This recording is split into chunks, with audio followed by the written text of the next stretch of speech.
So welcome to this video. In this video I'm going to show you how you can make your TikTok account private. So let's do it. So go to the TikTok account that you want to make your private. So and then go to this profile section.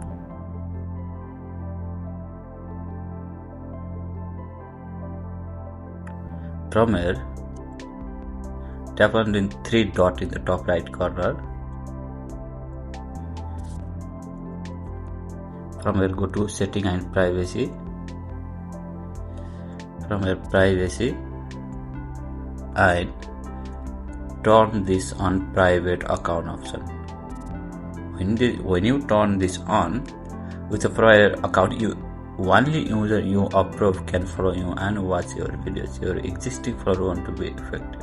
So this means when you turn it off, only the followers that you approve will see your videos and your follow list. So this is how you make private account on TikTok.